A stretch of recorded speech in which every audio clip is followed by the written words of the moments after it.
Deputy CM Pawan Kalyan గారు మీటింగ్లో ఎవరో ఆగంతకుడు సొరబడ్డాడు. పోలీసులు ఏం చేస్తున్నారు, ఇంటెలిజెన్స్ ఏం చేస్తుంది, అసలు ఎవరో ఆగంతకుడు అంబటి రాంబాబు గారిని అడిగితే క్లియర్గా చెప్పేస్తారు. నమస్కారం గురుగారు, ఎవరు సార్ ఆ ఆగంతకుడు? ఇది కామెడీ. ఏంటది?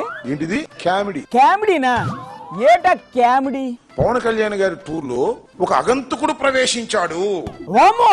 అతని వల్ల ప్రాణహాని ఉంది మా నాయకుడికి. ఆ, దీని మీద మీరు యాక్షన్ తీసుకోవాలి. ఎవరు తీసుకోవాలబ్బా? ప్రభుత్వం తీసుకోవాలి. అంటే ప్రభుత్వం ఫెయిల్యూరా? ప్రభుత్వం వాళ్ళదే కదండి.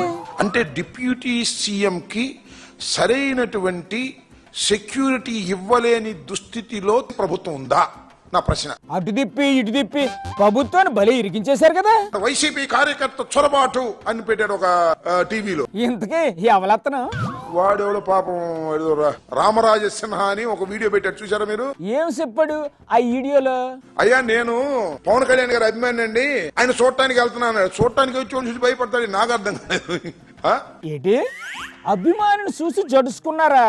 అయ్యో రామా, ఏమిటి మీ కంగారు, ఏమిటి మీ వ్యవహారం ఏంటి? వాళ్ళ వ్యవహారమే అంత సార్. జయసూర్య డిఎస్పీని ట్రాన్స్ఫర్ చేయాలి, వాడు అవినీతి పడు, అది ఇది డ్యామ్ డూమ్ డుష్ అన్నారు. చేశారా మరి? వాడికి అవార్డు ఇచ్చారు. వీణేమో డ్యామ్ డూమ్ డుష్ అన్నారు. అయ్యా నేను మీ అభిమాని అంటున్నాడు ఈయన.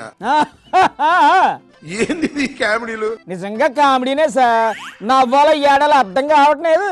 దండం పెడతాం స్వామి, ప్రచారం కోసం కామెడీలు చేయమాకండి.